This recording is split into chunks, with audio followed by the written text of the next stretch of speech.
Welcome to the K-State Insiders, your Kansas State sports show.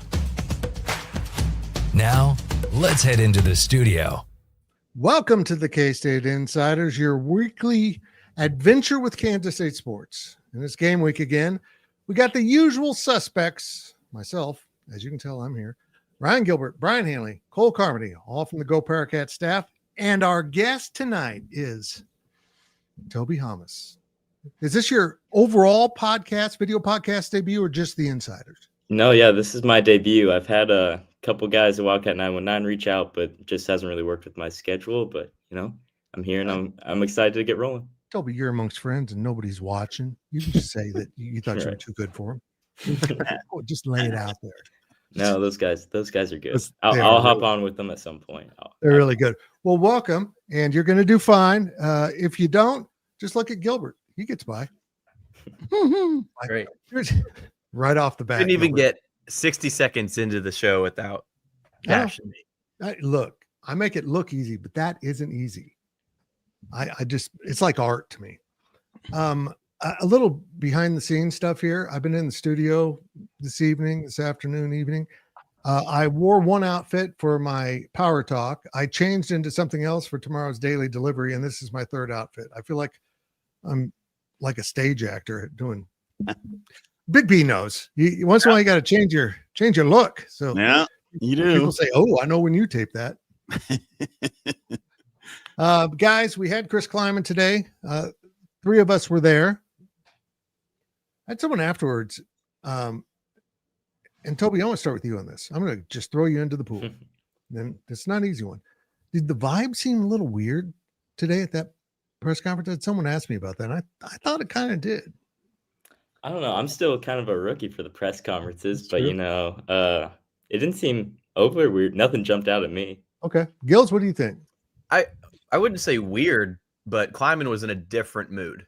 That's exactly what It was a bye week, and so there maybe weren't as many questions pertaining to the upcoming game or recapping the previous game, right? But, towards the end, once you and I think Kellis, a couple other reporters ventured off into some just broader, more general topics, Climaning just kind of went on, I wouldn't say rants, but he kind of just went off on his own little tangents, which were fine. So I don't know if they were weird, but he was in a different mood than usual. I'll agree on that.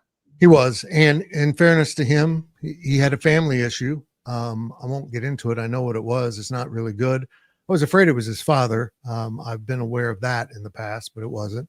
And I found out it happened simultaneously to the start of the Houston game. So I thought that was very interesting. But let's go back to that Houston game. Because, guys, I don't want to say Chris Climaning was defensive, but he gave you the type of coach answers you would expect. Was this a problem? No, not really. We handled it. And when we ask about kind of what went wrong, he said, we got to get back to fundamentals. We got to get back to fundamentals and doing our thing. And then we find out today that they worked their young players all week, which I understand is normal. So the process of that starts now. But Big B, this team had breakdowns in blocking and tackling, other things that went wrong with the players, let alone play calling and some of the other things we've criticized. But they better get back to basics, because if Cam Scatterboo plays, he's going to run over your ass. Yeah. The thing about it is, I think he's just giving us a bunch of coach speak because he was so frustrated after the game. Exactly. That's what it was. He was frustrated at his kids, at his team, and he can't just come out and say, well, I guess he can, but he didn't. And maybe it's because he knows the psyche of his team. He goes out and crushes them in the media. They may just fold, and a coach is going to know that. That's what a good coach knows. So that's good on him if he understands that and just says, hey, we got to get back to fundamentals. Part of that, though, he's right, because we've seen what the blocking and the tackling, some of these things look like, and it just hasn't been up to snuff. So I wouldn't get too worked up when he says they worked a lot of the young kids. A lot of the young kids, when they say that, it's working fundamentals. So you just work in the older kids into that, the veterans into that, and that's part of it. But, yeah, I think that's what it is, Fitz. I think he was frustrated with his football team. They didn't come and play well. He's probably frustrated a little bit with himself because the guys weren't ready to play, and then they gave away a game that they should not have given away. even though as bad as they were playing, they were up 2 scores in the fourth quarter and then ended up giving it away. I think he was just really frustrated, but he knows his team and he can't just come out and crush them in the media. I agree with all that. And Cole, you've been on the sidelines on Friday nights as a coach. I always tell people this, and I don't think they fully appreciate it. Watching a game and understanding what happened in a game, sometimes the sideline is the absolute worst place to be to know that. And then we ask him about what happened in the game in a post-game press conference, and he's honest enough to say, I don't know. A lot of coaches wing it, but it really isn't a great place. So I thought it was important to follow up today. Yeah, I mean, it's not exactly a very good angle right down there on the sideline. And the fortunate part for the head coach is that he's able to hear everything. And so he knows what play call is coming. He knows what play call is coming on offense and on defense. And obviously as the head coach, I'm sure he has plenty of opportunity to override said play call. But I think that the questions today at the press conference, kind of the original conversation that we started the podcast with, I listened to it, and obviously listening to it and being there are two different things. That's one thing doing this that I've learned is that you can kind of get a sense when you're there better than just when you're listening. And I don't know if fans can truly appreciate that. But the one thing that I took away from it, guys, it really sounded like a guy, not that he was pissed off, he had to meet with the media, but he just sounded like, all right, I want to get this over with because I got stuff to do. Like, we have work to do. And he's still, and they hear the outside noise. They hear what people are saying. Fans, how frustrated fans are. At one point in the press conference, he said, well, we're still 7-2. And it's almost like he knows they've got a long ways to go, but they also have a good football team. And he doesn't really want to stay here and go round and round in circles about things that, quite frankly, he doesn't want to talk about before they get ready to play a really good Arizona State team. And you know what? This was one of the only times where I felt like Chris Climaning was, I don't want to say not mean to the media, but just kind of, I don't really have an answer to this question. Let's just kind of continue. Yeah, the guard was up a little bit. Yeah. I think we can all agree on that. If you watch it or listen to it, it's available on our YouTube channel right now because Ryan Gilbert put it there. Very good job. Good job. K-State Athletics, give them the assist on that, right? Yeah, they do a good job getting that video out. Toby, you're kind of a newcomer to press conferences. What, your second, third year? First year on the football beat, but yeah, but you've been in the past, haven't you? This is my first year doing football press conferences, just post game occasionally. Okay. Before that, look, press conferences, as mentioned, kind of take on a life of their own. Sometimes you're getting ready to ask something. I'm going to say it. This happened to me today. I've got the mic. I'm next. Someone is finishing up their question, and their last question is precisely my first question. It was your boss, Tim Everson. He stole my question, Toby. Can you talk to him about that? But anyhow, you kind of shuffle and regather yourself. But I thought there were some interesting topics in this. I don't know. Nobody's going to ask, are you going to fire Connor Riley? That's not a question the media asked. But there were some interesting topics that led in some different areas. And you asked questions today. Yeah. Normally I don't ask Climaning something unless I got something on the forefront of my mind. But I felt like asking him about Will Howard just because obviously when you have a former player that's leading a number 2 team in the country and having the success he is, I feel like it's you want to know if he's still following along or not. And he gave me a pretty short response with that. But I mean, I can't expect him to talk too much about a former player. Yeah, no, I thought that was interesting that he did that because he was being honest. He's not following Will Howard. He's focused on his team. And if he'd answered, oh, yeah, I'm watched every game, people would be like, what are you doing? Coach your team. So it's kind of a catch-22, Gills, that coaches work around. But I'll say this. I thought Coach Climaning felt like there was an undertone to every question because he said it to me. I don't know what you're looking for here, Fitz. I was just asking about the NIL. Yeah. And he did have his guard up. Yeah. What are you up to here? It was kind of a theme of the day. Well, it's real interesting, too. Speak of the devil, Tim Everson asked Jerome Tang about playing LSU and Cam Carter. And Jerome Tang's answer, and I know that maybe it's apples and oranges, but Jerome Tang's words on Cam Carter were much more loving. Jerome Tang used that word. We still love Cam Carter. We're always rooting for him, except for on Thursday, of course, when they play K-State. But his answer was a little different than Climan's about Will Howard.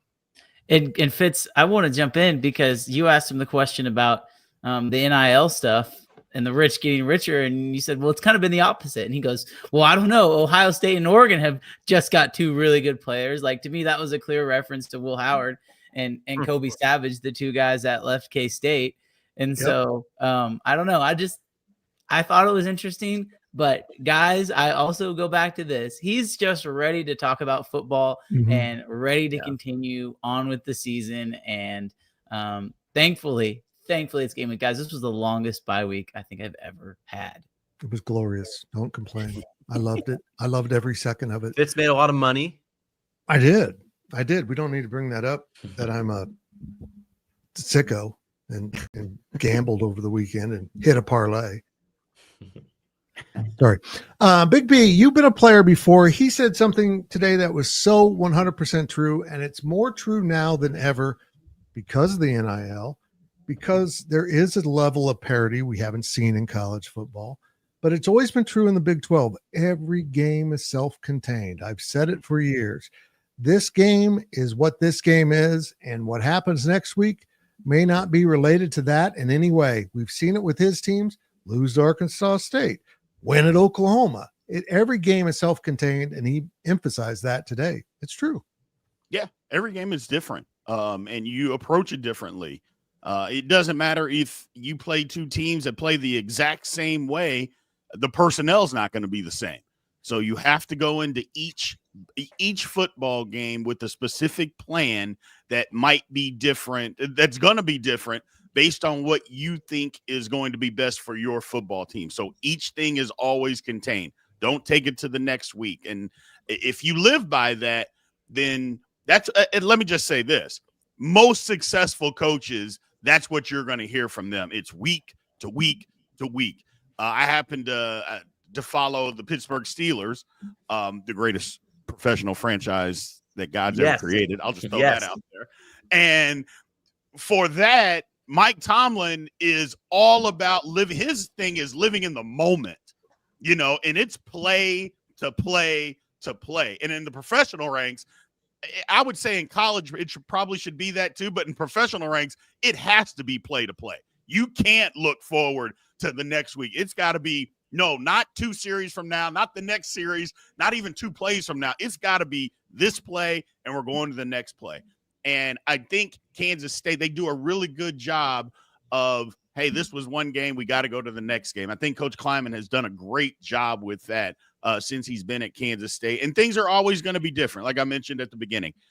The personnel, you could have the same game plan, one team that as the next that you're going to play, but the personnel is going to be different. So you have to approach it differently and based on what your football team can get accomplished. Make sure you're dropping some questions over there in the chat. I don't want to work this hard. I don't want to come up with all the questions. I need your help. I talk to Gilbert every day. I don't want to talk to him. I talk to Big B every day. I like talking to him. I miss Cole, and I love Toby, but Gil's is a pain in the ass. But here's one that's not really a question, but thank you, Ricky. That's so nice of you. Appreciate the super chat. If you've got a question, you want to jump to the front of the line, hit that $sign down in the corner, do a super chat. Fan of the show. You guys' coverage of K-State and the Big 12 as a whole is great. Thank you very much. We appreciate it. And, of course, you can check Big B out on the Big 12 Insiders. He and I will be on tomorrow's episode as we go through the rankings or the power rankings of the conference. It's always a fun show. Gills, I don't know what to ask you, but I'm going to ask you a question anyhow. Well, there's a couple in the chat here from Andrew. Okay. I mean, no, hold on. I want to ask you this. What did you – I know what I was going to ask you. I thought Avery was Avery. Yeah, he was laid back. Yeah, Avery. Look, folks, I started a little mini firestorm last week on the PowerCat podcast by mentioning there's some locker room issues. I want to emphasize it's not that serious. It's not overwhelming. It's not a meltdown. It's nothing like 2020 was, but it's there. And I was asked not to share the name of the player. And some people immediately thought it was Avery. I can assure you that's not the dude. This is the coolest cat. Level-headed, calm. I'm telling you, he's more adult than most adults. He's more adult than I am. I can tell you that for sure. And it's not him. He was just Avery again today. I trust that kid. He's in a learning curve, but I think he's going to get there. Thoughts? Yeah, you guys have a good, healthy relationship. You ask him for a one-word answer, and he gives you two, right? So, yeah, no, Avery's obviously, we'll always preach this, Cole. Everybody that's followed him, not just here at K-State, but in the years past recruiting, he's the type of guy that you want leading your program without a doubt. Yep, I agree. Cole, you got to have a level-headed quarterback. He wouldn't say it, but he knows he didn't get it done at Houston. He knows that wasn't a good game. It was mucked up, and they don't practice a lot on grass. It was wet grass, so it was probably fairly new in those particular shoes, and everything was a little bit off kilter in that game, and it showed up at the end of the game, didn't it? Well, I had somebody ask me this question this week, and again, you can't play hypotheticals, because you start playing the hypotheticals, then the whole world changes. But if that game's played in normal weather, does Kansas State have a better chance to win the game? And I mean, yeah, but you can also make the argument, if the rainstorm doesn't happen when Kansas State has the ball on their own 10-yard line and they decide to throw it up 19-10. I mean, if it's just a consistent, not a downpour at that point, does it change things? And it's weird to me how whenever this team faces adversity that is not weather related, they find a way to persist. But whenever there's that third element, if it's the crowd, if it's the momentum, if it's the weather, then that kind of disrupts the flow of things, especially this year. But if there's adversity inside of a football game that deals with between the tackles, between the white lines, I feel like this team is more than capable of making adjustments. It's just sometimes I think this is the young team that shows when something is out of their control as players, as a coaching staff, for whatever reason, it kind of starts to get to them. And I don't know why that is, to be quite honest. I think it honestly has more things to do with experience than anything else. But I go back to Iowa State with the snow last year. I go back to the game against BYU with the fluke plays. You call it what you want. We know BYU is good, but there were fluke plays in that game that happened. K-State lost because they played bad. But the reason the score was what it was because of some fluke plays. And then obviously against Houston, you have the third element, which is the rain that was completely out of their control. I get both teams had to play in it, but it's just I don't want to say it's a noticeable trend, but if you've been following this group, I think there's something to that. They don't respond well in elements. They just haven't. I don't know if it's how they prepare or equipment. I'm not sure. Toby, I'm going to ask you a question here, because I got one in the chat that is really good, but I'm not going to toss you on the fire. How old are you, Toby? Let me ask that. 20 years old. Okay, good. We talked about this today in Thanks Presser. Toby's earliest memories was Colin Klein, and when they lost when they were number one. So they thought I wouldn't remember the BCS rankings, but I had to set them straight. That's good. That's good. Okay, well, you're not 21 yet. I'm going to warn you, you're going to get carded. You're going to get carded at McDonald's when you're 21. But what's it like covering a quarterback who's actually younger than you, who's that collected? It's got to be kind of annoying. Like, what? How? I don't understand it. Right. I thought that from the beginning when Avery first got on campus. So it was my freshman year still, even though I'm a grade above him. It was still my freshman year because he enrolled early during that spring, and I had a class with him, and I was just like, it felt surreal that someone that I was going to be covering, I knew I was going to be covering him, and I knew he was going to be making a big impact on that football field. It was just weird to think he was younger than me. And then over these years, since he's become the guy, we've just seen his maturity and his poise as a leader and on the field. So it is definitely different to see someone younger than me with such maturity. Yeah, it's weird. It is, because you would never guess his age. Maybe his baby face gives it away, but he doesn't carry himself that way. Big B, here it comes. Wyatt Sims wants to know, does Avery Johnson have the tendency to choke? Forgetting, of course, the incredible pass at Colorado. That was a touchdown. And getting it done against Kansas, but he didn't at Houston, and there was something to go into that. But give me your thoughts. No. I would say no. I understand maybe people thinking that He doesn't come up huge in the biggest moments. I don't know why you would think that, because again, one of the biggest moments of the season was at Colorado, and if that's not coming through, I don't know what is. You could say in the Houston game, it was a driving rainstorm. I mean, I'm not trying to make excuses because Houston played in it too, and they won the game. But okay, fine. But I wouldn't say that Avery chokes. I think that's misguided, to be honest with you, because the BYU game, he played bad. That's not the definition of choking. Choking to me, games on the line, and you constantly make plays to lose your team the football game. That's what I believe choking is. Choking a good example is not having a bad game. Okay, that's totally different, and that's not what Avery does. Avery doesn't just come up short in the biggest moments when the game's on the line. He doesn't. That's not his MO. So, quite frankly, no. And I'll just leave it at that. I appreciate the question. Good question. And I love your photo because you actually have one. It's probably your photo you have LinkedIn on LinkedIn too, but that's a great photo. Ryan Gilbert.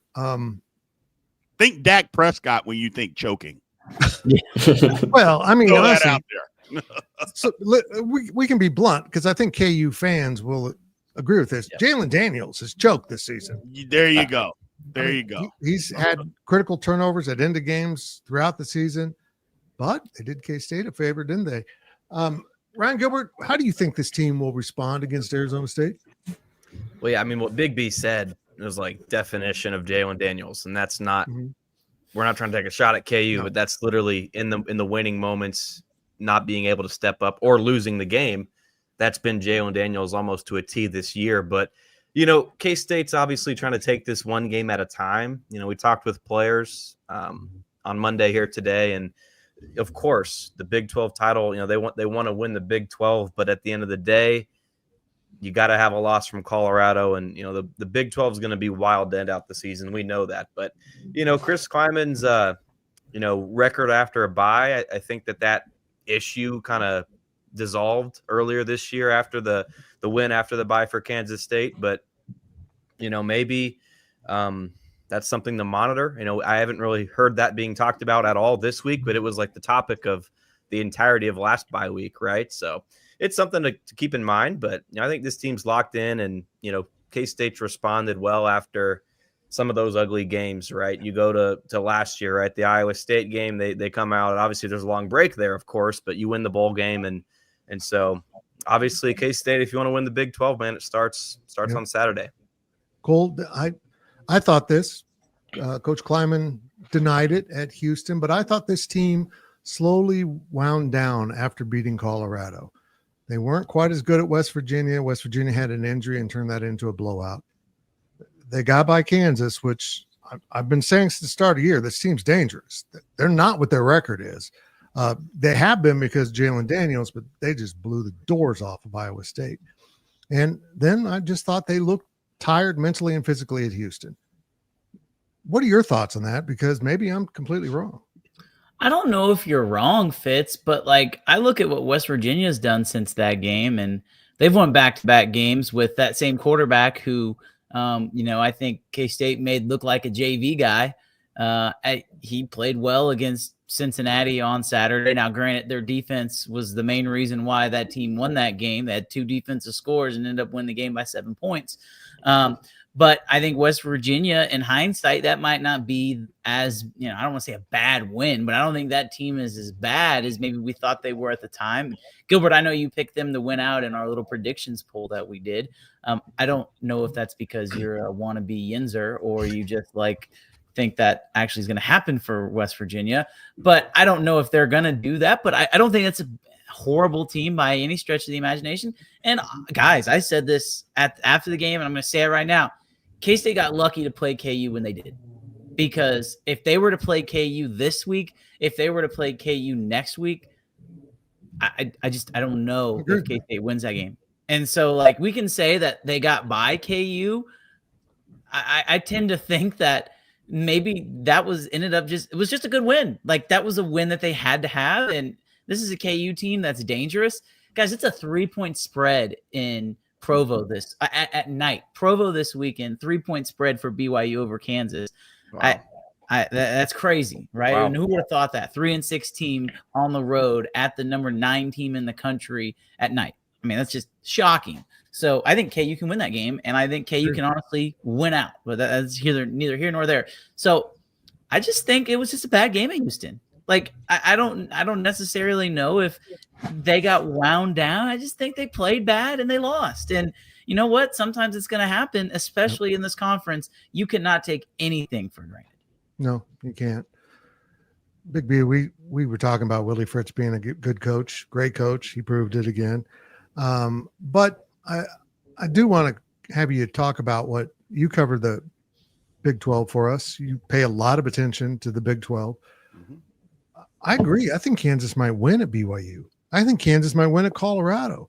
I think Kansas is capable of beating anyone in this conference. They just haven't done it. Kansas gave away games. Let's not kid ourselves. They gave away the UNLV. They gave away Arizona State. I mean, they gave away West Virginia, TCU. I mean, they gave those games away. Let's not, kid ourselves about that. That's what happened. They had the lead in 5. Think about that. 5 straight games, they had the lead in the fourth quarter, and they couldn't hold on to it. And it's not like they were playing bad to get those leads. They were playing just fine. So KU is a very talented team. Everybody didn't pick KU to be at the top of this conference. Heck, there were many people that picked them to be in the Big 12 title game. They didn't do that because Kansas doesn't have talented players. That's the one thing we have to realize. Once they started figuring out, heck, you can even just look at the game at Iowa State. It's like Jalen Daniels, he threw for, 296 yards? But he was 12 of 24. So it's not like he just lit the world on fire. He just had some plays that made big plays, and that's part of what their offense is. I still believe if they would have run the ball, they were running the ball for 6 yards a carry. They could have just run it down Iowa State's throat, and there was nothing Iowa State was going to be able to do about it. So at some point, that was going to catch up. It looks like it has, and Kansas is playing good football. The only thing I would disagree with you, Cole, is saying that K-State played them at a good time. KU was already rolling by that time. They'd had their bye week. They played Houston. I feel like KU was playing just fine. We just made a play to win the game. That's basically what it came down to. We made a play, caused a fumble to be able to win. But I think we all agreed KU owned the football game. They dominated the line of scrimmage. I mean, we just made one more play than they did to be able to win, which is good for us, because we weren't at our best. That's good for us. But, yeah, I think KU could win out. I don't know if they will win out.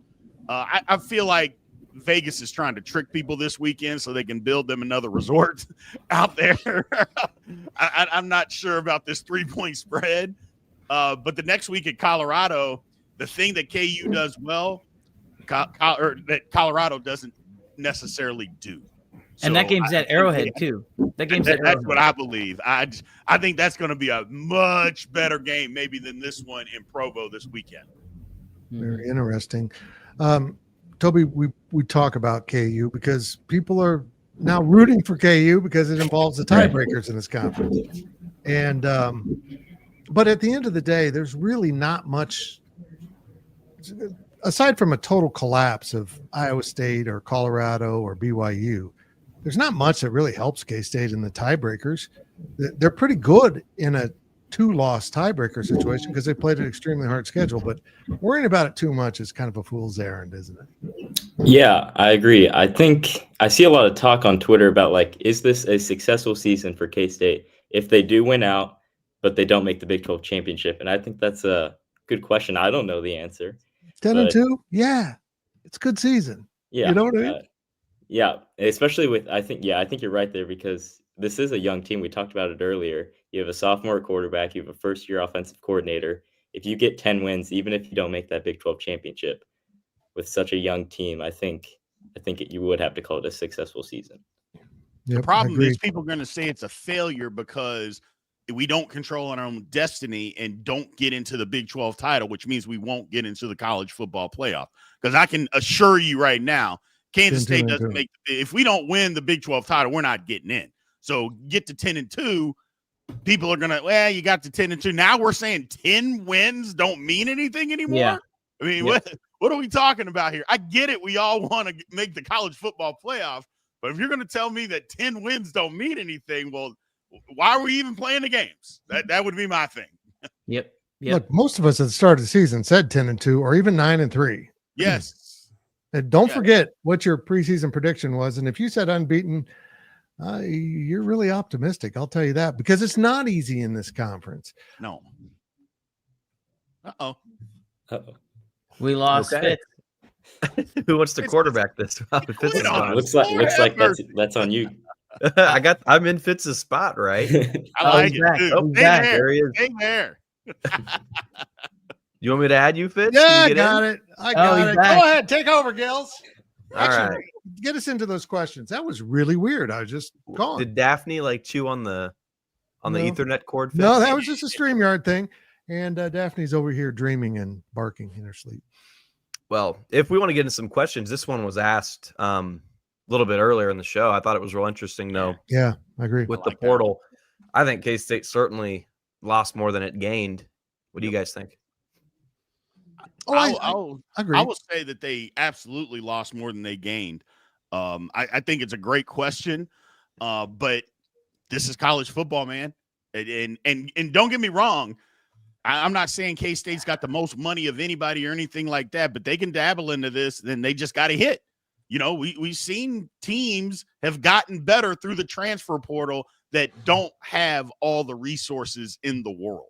We've seen Indiana become good and be undefeated because their coach, they leaned into the transfer portal and they hit a guy. And Indiana isn't paying big money. I'm from that area. They're not paying huge amounts of money for guys. They just hit. Central Florida was another one. Thought they were going to be good. They didn't. I go, so look at Vanderbilt. Vanderbilt, for crying out loud. I'm just saying it can happen. K-State just, you know, it goes in waves. Sometimes you hit, sometimes you miss, and they got to hit.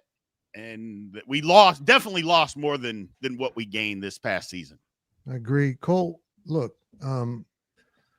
K-State did lose a lot of players in the portal, but I kind of feel like in hindsight, Will Howard was leaving. I mean, between Avery Johnson and the potential of making that kind of money, he left. He was leaving. I kind of feel like the only one they're missing is Kobe Savage. And that one stung because he was clearly, I don't want to say tampered with, because it's not technically that. If an agent unaffiliated with someone calls you up and said, I can get you this much money, it's shady as hell, but it's not, you know, school could directly contacting you is a problem, but that didn't happen. But I feel like he's the only one. I'm going to be really honest. I feel like K-State lost a lot at that position and downgraded, but the other guys, not. I think the young players that are playing are really good, whether it's safeties or even some of those corners. I don't miss Will Lee. I don't. I thought his effort was inconsistent, and I watched some A&M football this year out of curiosity because I love Colin Klein, and I see him kind of doing the same things. So I feel like the portal problems for K-State wasn't what left. It's kind of what came in. They have this tendency to take a chance on someone that might have been injured who stays injured. And we're seeing it at linebacker right now. And they got to reevaluate how they're doing the portal. I appreciate that they're not trying to swing home runs with all the guys that cost a lot of money. I appreciate that. But Indiana's proven if you do it right, you can find value. And they found a lot of value. And I think K-State just missed on too many portal players incoming. Yeah, I think they haven't gotten their stars that maybe they were hoping in the portal. Right. Like I think this team was counting on Jordan Riley to replace Kobe Savage, and he's a role player. Like that's a guy who should probably be playing 30% of the defensive snaps. And coming from Ball State, I mean, I don't think anybody really. I mean, there was expectations on him. We heard about him throughout the preseason. I mean, that this is a guy who was going to be a leader. And I think if you ask them, hey, how would you have done your offseason differently? Maybe they would have tried to add another safety. Maybe they would have tried to add another transfer. I don't think they wouldn't have taken Jordan Riley because at times he's been good, but that's just not a guy that is able to be on the field for 75 to 85% of the snaps and be able to be consistently good. And that's not a problem. That's not a fault of his.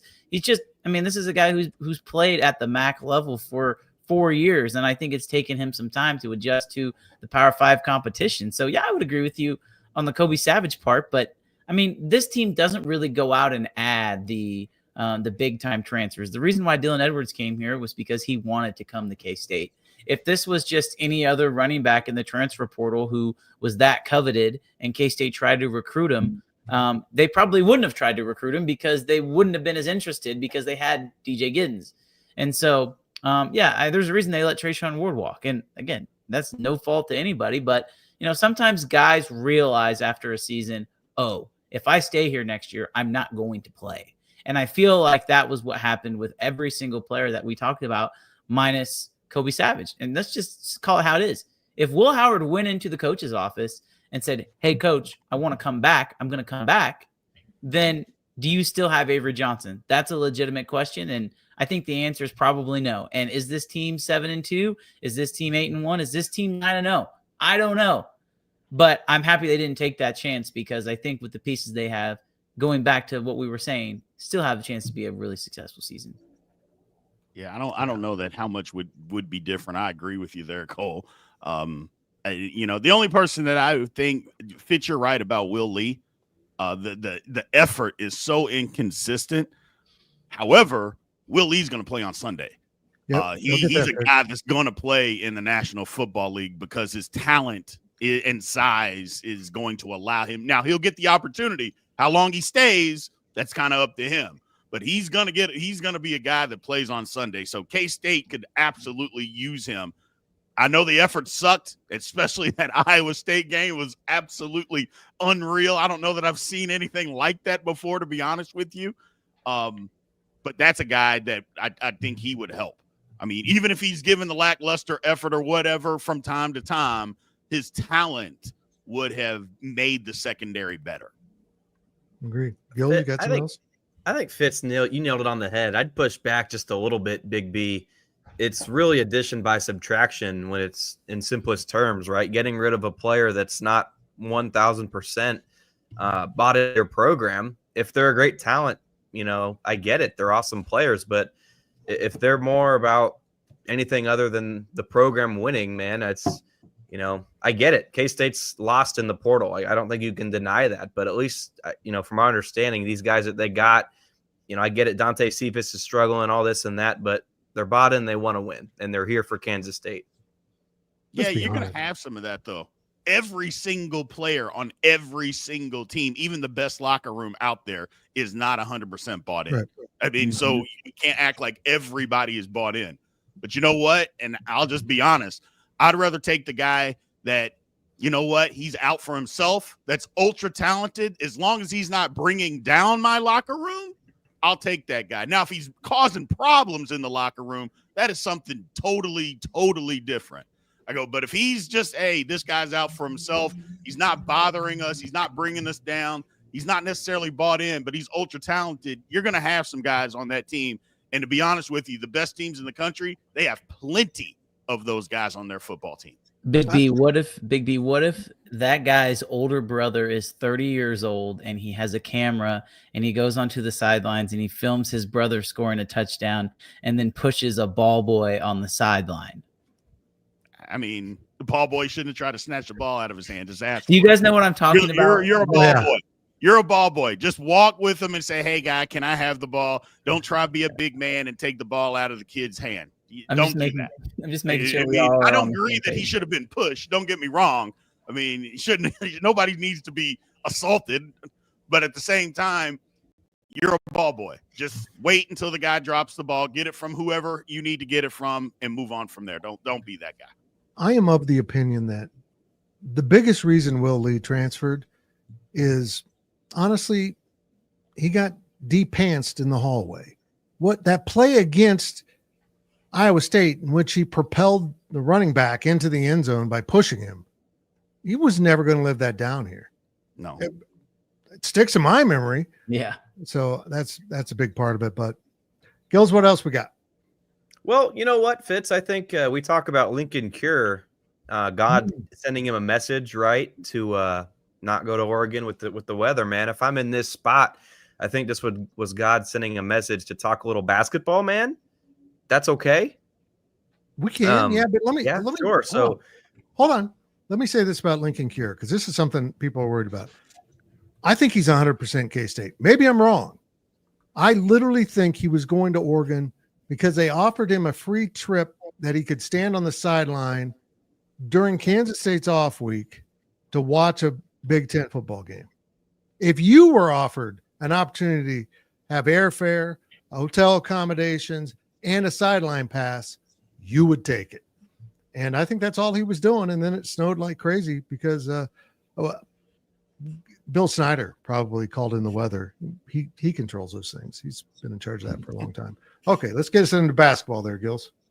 Yeah, well, Toby, I want to throw it to you. And you asked Jerome Tang on Monday here about redshirting, and Tang was like, no, nobody's redshirting. And, that's really just a testament to how deep this roster is, right? I do not envy Tang and his staff one bit when it comes to divvying up minutes, man. They've got 9-10 guys that you can make legitimate, real, true arguments that they should play 20-25 minutes a game. So not redshirting anybody speaks volumes to the depth of this team. Yeah, you nailed it there. The depth, we haven't even seen a chore yet in a regular season game. So I'm really looking forward to that on Thursday. And I feel like that was a problem last year's team. You were kind of guessing after you had Cam, you had Art, and you had Tyler Perry, but who else was gonna step up on any given game? So I'm just looking forward to this year and seeing how many pieces can contribute on the floor. Toby, do me a favor. When you finally get a chore in a press conference, ask him what his middle name is. Look, you may not have one. I mean, some cultures don't, but I'm betting it's a chore. I'm just saying, I'm betting it's a chore. Fitz, you were you're 1 for 2. You missed the first game, obviously, but you were in attendance on Saturday. What should fans expect from Cam Carter, as somebody that's covered him for a couple of years? I hope Cam has a good game. I really do. He's an incredibly likable kid. He just drove me crazy with his inability to handle the ball. I mean, my problems with Cam weren't personality. It was a skill set. He's a big guard at the college level, and he can't dribble. And that just bothered me to no end. And I think the turnovers set back everything else he was doing. I mean, if you're constantly turning the ball over, it's in here. It's now in here. It's going to affect your shooting, your defense, and all that. But Cam played through that. I hope he has a good game. Not too good, but I hope he does, because I think people fondly remember him, and it was just time for him to move on. I think it was clear that most of the players from last year's team, they just need to reset. And that's the reality. Again, the transfer portal allows basketball coaches to do that at an unheard of level. We're going to bring in 10 players. K-State fans know that all too well. And I think they've upgraded their talent. Certainly they've upgraded their ability to score and be athletic and have basic skill sets. But I think it's going to be a fun year. But K-State should handle LSU unless Cam Carter goes off for like 36 points and 75% from three. I don't see that happening. Yeah, Cam, he's closer to home now, right? So a change of scenery was just kind of needed. Both parties, no bad blood. Like I said earlier here, Tang used the word love when describing Cam Carter today in his presser. Cole, you're obviously watching kind of from afar. We're up in the bird cage, I guess. Is that what you guys call that press area? Yeah, the chicken coop. Yep. Yeah, you get a different view, a different perspective, and I rewatch all the games after on replay. But what's your perspective from kind of watching this from afar and not necessarily being on the beat? I think it's actually really fun to watch because this team just always has the green light. And it kind of reminds me, to make it a baseball terminology, when somebody gets on first base, 1 through 9, everybody can steal second. And they can go on the first pitch, they can go on the second. It doesn't matter. They're going to have a chance. There's going to be action. And that's what I really like about this K-State team is, you know what? There's going to be times where Brendan Housen drives K-State fans absolutely insane because he's just going to shoot. That's what he's going to do. He might start 0 for 4, but he could end the game 6 for 10 because that's all that guy does is just shoot. And same thing can be said about guys like Coleman Hawkins. I mean, you know what? I know Tank said that he wants Coleman Hawkins to shoot the ball a little bit more, and he did that a little bit on Saturday. This team is just fun to watch because they're going to shoot the daylights out of the ball. And sometimes it's going to go in. And like Tang said in his press conference, I hope we make shots. That is going to literally be K-State's strategy this year. And as a fan, I have to think that that's pretty fun to watch. It might drive the coaches a little crazy, but high risk, high reward. And I really am excited about the defensive potential with this group because they're so long. I mean, that's extremely evident on TV. I mean, now granted, the 2-3 teams they've played, they've been more athletic than, they've been better than, they've been longer than, but they're going to be longer than almost every single team they play, guys. And I watched that KU and North Carolina game. I'm not saying that K-State's on the same level as those two teams because I don't think that they are. But I do think that this K-State team can play with anybody they play in the Big 12. They're going to have a chance to play with them and win because if they make shots and if they can continue to guard at a high level, they got mismatches all over the place. Yeah, it's college basketball, man. Go ahead. No, I was just saying it's college basketball. And in college basketball, it's basically one of two things now. Either you have a veteran transfer team or you have a young 5-star team that are all freshmen. Maybe you have a few sophomores out there. I go, that's what college basketball is. And be quite honest with you, I would rather have the team that's built of transfers. I know people, maybe fans get frustrated because guys aren't sticking around and you're building a new team every year. But look at the teams that have won the national championship lately. I mean, teams are veteran teams. Kentucky for years had guys, one and done guys, littered with NBA all-stars, not just NBA players, NBA all-stars couldn't win it. And their fans finally got fed up and got rid of the coach. So it is what it is. I like what this K-State team is going to become. I think they need to have a little bit more of an inside presence because in college basketball, you can still do that. I know they don't do that in the pros much, but in college basketball, you can still, we just saw it with Purdue. You got an inside presence. Lo and behold, they're actually using him at Memphis, and he's actually scoring points, Fitz, in the paint in the NBA. It's amazing what you can do when you just throw it to a big guy. But I think K-State needs a little bit more of that. And if they get that, I think K-State, I think the world of this basketball team because it's kind of what you mentioned. Shooting comes and goes. You're not going to make every shot. You're not going to just be hot every game.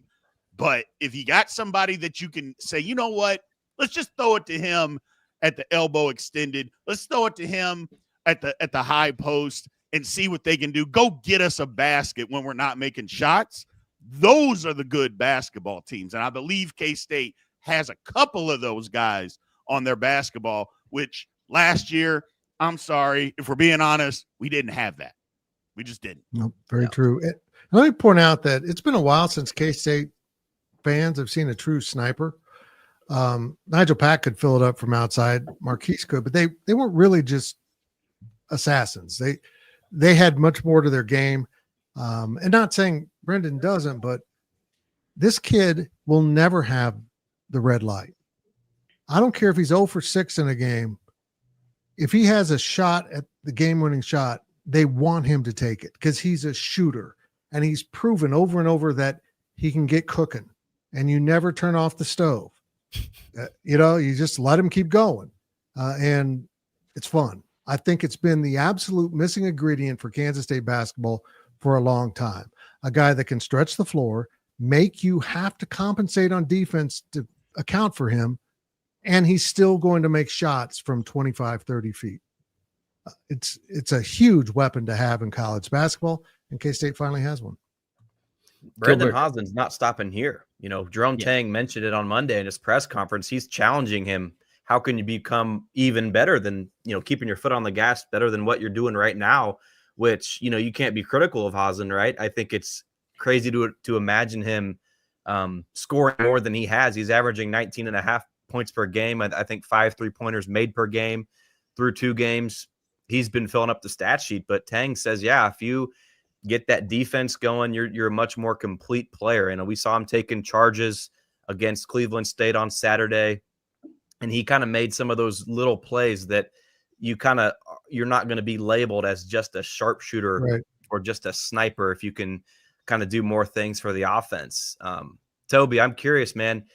starting 5-wise, Jerome Tang, before he ever coached a game at Kansas State, went on record and said he doesn't want to be married to a starting lineup. And, that's kind of remained true. It's fluid. Tang mentioned on Monday that guys have to earn minutes. It's up to them, not the coaches, right? You think it's going to stay with, the 5 it's been to start off the year? Or do you think it's going to be changing here soon with some guys, like a Chore, maybe not immediately on Thursday, but do you think he can crack it? Doug McDaniel? Yeah, I definitely, those two guys right there, Doug and Achor, I think you're definitely going to see them in the starting lineup soon, or by the end of the season for sure. I mean, we had Taj Manning starting to kick off the season last year, and I think Tyke Green, Tang's first season, was a starter to begin the year, so I definitely think we'll see some changes as the season goes on. And I think Doug, especially as Tang challenges him to kind of earn that point guard role that we kind of all expected he'd have, but it hasn't been his so far. So I think as he continues to prove himself as the point guard, he'll crack that starting lineup. Cole? The thing that, I was just gonna say what I think is interesting, guys, and I mean, Tang's talking about Doug McDaniel seeing the game from Tang's perspective. And he says, once that Doug sees the game from Tang's perspective, then it's Jerome's job to see the games from Doug's perspective. And guys, it really reminds me of what Chris Climaning talks about with his quarterbacks, and how Chris Climaning will have a quarterback meeting with his quarterbacks, just the quarterbacks. Chris Climaning is not the quarterbacks coach. He's a defensive guy, but he wants to talk to the quarterbacks about what he sees. And then the quarterbacks are going to talk to him about what they see. And I mean, the point guard and the quarterback, two most important positions in basketball and football. And so I found that to be fascinating. I know Tang's talked about that before. There's some serious giddy up with Doug McDaniel. But you talk to Michigan people and they'll tell you that he's not a point guard right now. And I think if Tang can kind of find a way to turn him into a point guard, K-State's going to be working with something special. Before anybody says anything else, I have to put this up there for Fitz. Yeah. This guy said, John, okay, I graduated at Utah. I wanted tuition refund. My resume has dropped a notch. I need a new team to root for. Fitz, I just wanted to put that up there and say, here you go. Hey, K-State's always hiring. They're just always hiring. I know you're not going to go be a BYU fan. I get that. I get it. There's a lot of good fan bases in this conference that you can associate with. I love West Virginia fans. Iowa State fans are too much like K-State fans, so there's some tension there. Oklahoma State fans are great. Tech fans, well, sometimes they're great, sometimes they're mean. It's a great conference. I love this conference because of the competitive nature. I saw a question about the playoff. Look, short of BYU being undefeated but then losing the Big 12 championship game, this conference ain't getting a second team in. Nope. That's the only scenario that could happen, and I'm not sure it'll happen then because the conference devalued itself over the last 2 weeks with these losses. Yep. The only way that they could have done that, I think Colorado had an outside chance if they went undefeated because they would have finished in the top 15, but they couldn't then be in the Big 12 title game. It had to be somebody else. Now that it's going to be them, now they have to win it in order for that to happen, because if they lose, they're not going to put them in with 3 losses. And K-State doesn't have a chance because they're not going to put a team in. Look, it's about eyeballs. K-State doesn't have as many as other teams do. So they are not, even K-State wins out, they're not in the Big 12 title game. They're not going. I'm just, reality is reality. So it stinks. Don't get me wrong, because I know they're going to put a Big 10 and an SEC team in there that K-State is better than, and we're going to be furious. But reality is reality, man. But it still doesn't make it a bad season at 10-2 if we can get there. First, let's talk about just winning this weekend before we talk about any of that. Let's just win this weekend. Gills, do they win? I mean, I think they bounce back. I think Avery's better at home. He's more comfortable. He feeds off the fans. I think the whole team does. And being another night game, maybe it'll be a little crisp, which Arizona State may not like. But guys, I think they win. I do. I think they respond. It's been a history of Chris Climaning teams play a really bad game, play a really good game. Yeah, it's not just Avery playing at home, man. It's the coaches, the players, everything. It's not just an Avery Johnson thing. Kansas State's been so good at home over the last couple of years under Chris Climaning, if you take out the asterisk game with Iowa State to end out last year. So, yeah, I think K-State gets this done. I honestly think K-State gets both of these home games done. Iowa State on the road, I guess the Cyclone stock is plummeting right now as we speak. Don't get me wrong. I still think that's going to be a real tough game for Kansas State, though. As Big B said, Iowa State ruined Colorado's chances at an at-large bid without being, non-championship at-large bid. Because now think about the only way Colorado advances is going unbeaten, and if they go unbeaten, they're in the championship game. Yep. You had a scenario before Iowa State winning out would win the tiebreaker with Colorado, because they would have a win over Kansas State as opposed to Colorado having a loss. So, yeah, Iowa State screwed up Colorado pretty good, but I think Colorado's good enough to win the conference right now. I think BYU and Colorado seems to be where we're headed. Let's see if K-State can sneak in there. So if Colorado has 2 losses, K-State has 2 losses, and BYU has 2 losses, because let's just hold our horses here. They still have to go to Arizona State, and they still have to play KU on Saturday. Again, I'm not ready to say that BYU is going to lose 2 games, but if that happens, if there is a 2-loss scenario with a 2-loss K-State, a 2-loss BYU, and a 2-loss Colorado, who gets in, BYU or Colorado? Because BYU definitely would, because they're going to own the tiebreaker over one of the 3 teams, which would be us. Well, but it's not a complete round robin. So I don't know if you even apply that step. I think you need to have a finished round robin. Everyone played everyone, and Colorado and BYU don't play each other. Mm-hmm. I think it then progresses. Eventually you get to, and this is going to happen a lot in the conference, the overall record of your Big 12 opponents. K-State wins that. Right. K-State will win that against everyone. But that would be the same argument that we were going to make last year, that we were going to potentially be left out of the Big 12, even though we beat one of the teams that was going. And we were going to have that same argument. So I think the argument was K-State had I can't remember all the K-State and was it Texas? Oklahoma State were technically tied, and I can't remember it all, but K-State had won a tiebreaker but tied with someone else.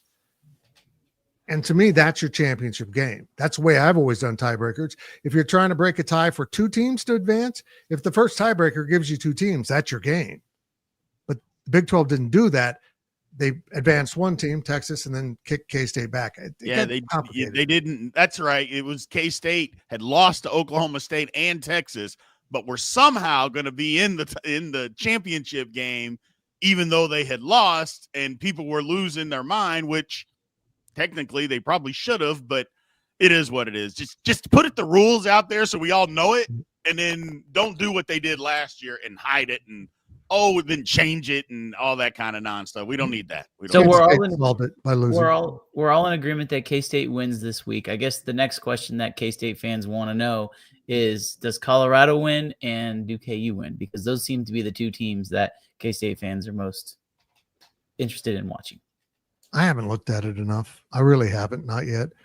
The thing about it is for K-State fans, you got to let go of the BYU thing, because BYU technically has to lose 3 times for us to get in. So just, if they win or lose, they got 3 games left. So just let that part go, because they have to lose all 3 for us to own a tiebreaker over that. It's the Colorado is who we need to keep our eye on. Right. And they're not going to lose to Utah. I can tell you that right now. They're going to beat Utah. They may beat the brakes off of Utah, because Utah's on the verge of collapsing. I should say on the verge, they have collapsed. And Kansas would be the game that Colorado could lose to the following week in Arrowhead. Who knows what time that game's on? I don't think it's been announced as of yet. But it'll be a big time game. Yep. Well, let's get out of here. Toby, thank you very much for joining us. Appreciate it. Thanks for having me. Yeah, look, K-State fans, K-State needs to win out and Colorado needs a loss. Period. Then you got the tiebreaker on Colorado because you beat them. That's your scenario you need to root for, and you need to root for us to end this podcast. I appreciate you watching. Thank you for watching the K-State Insiders. This has been a GoPowercat.com and Spirit Street production.